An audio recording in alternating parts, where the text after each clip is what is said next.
Why does the exact same artificial turf field cost around $900,000 in Texas but $1.3 million or more in California? That's a 30 to 40% difference for essentially the same project. In this video, I'll break down exactly why that happens. We chose Texas and California for this comparison for a simple reason. They're two of the largest sports construction markets, but they operate very differently. California is higher cost and more regulated, while Texas is generally lower cost. At SVC, we generate and analyze hundreds of real sports facility projects every month, submitted by thousands of planners across the US through our cost calculators. That gives us a live data set of real project scopes, locations, and pricing patterns. We then compare those pricing patterns against industry benchmarks to account for regional differences. Let's start with the numbers. A typical artificial turf field in Texas can cost roughly $700,000 to $1.2 million. In California, that price can easily be around $900,000 to $1.5 million.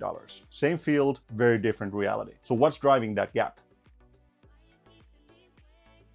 The first big driver is labor. And this is not just a vague California wages are higher statement. The gap is real in construction wage data. Using Bureau of Labor Statistics state wage data from May 2024, the mean hourly wage of construction managers in California was $66.07 and construction laborers $31.80 versus about $52.68 for managers and $19.54 for laborers in Texas. Operating engineers and construction equipment operators averaged about $45.04 in California versus $25.12 in Texas. Where does that gap come from? First, California has a much stronger union footprint. In 2025, the union membership rate was 14.9% in California versus only 4.9% in Texas. That doesn't automatically mean every project is union, but it does shape wage expectations, subcontractor pricing, and labor market structure. Second, California's broader cost structure is higher. Contractors are paying for labor in a market with higher business and living costs, and that flows in the bids. Third, when labor rates are higher across multiple trades, the effect compounds. A turf field isn't just turf, it's excavation, it's base work, drainage, and installation. So even if each line item only rises somewhat, the total project rises fast.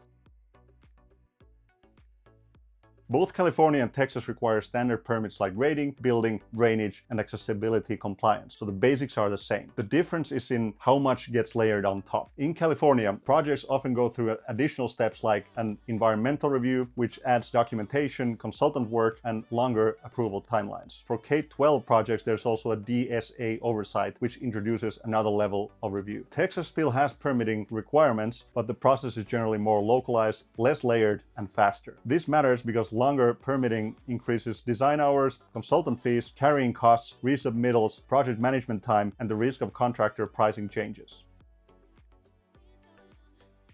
First, freight. Most turf systems and components are either imported from overseas or shipped from US-based manufacturers, often in the southeast like in Georgia. So the base material cost is relatively similar whether you're in Texas or California. The difference comes during on-site execution. Statewide, California is much denser than Texas. Census Bureau quick facts show California at approximately 254 people per square mile versus Texas at 112. That means California is a little over 2 times as dense statewide. Denser markets usually mean tighter site access, more coordination with stakeholders, and more constraints on how work gets done. In short, artificial turf field projects in California require the same workload as the installation in Texas, but the same work can require phased deliveries, more coordination, and more lost time. Same field, harder execution. So it's not the market material cost, it's the installation complexity that drives the difference.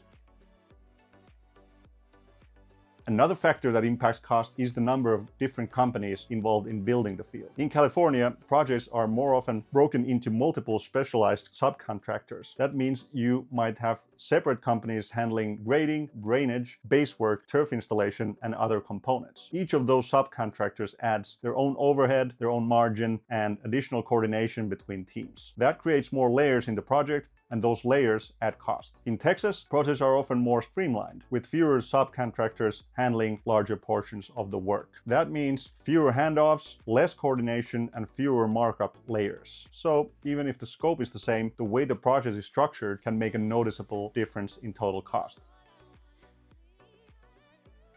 California has a more varied climate, with mild coastal conditions and much hotter, drier inland regions. Texas, on the other hand, tends to have consistently hot summers with more humidity in the east and drier conditions in the west. In California, the state has imposed restrictions on irrigating non-functional turf, reflecting long-term water stress, even though sports fields are not the target of that ban. More broadly, drought, drainage, compliance, and environmental review can influence design decisions and push owners towards systems that perform reliably with lower water dependence and tighter environmental controls. In Texas, extreme heat is a larger installation and performance issue. Heat affects crew productivity, work scheduling, and in some cases material handling and timing. Texas has also been hit by a very high number of billion-dollar weather and climate disasters. That means site drainage, weather windows, and long-term resilience can all matter, especially depending on where in Texas the project sits. So climate changes cost in two ways. It changes the field system and design details you may need, and it changes how efficiently the project can actually be built.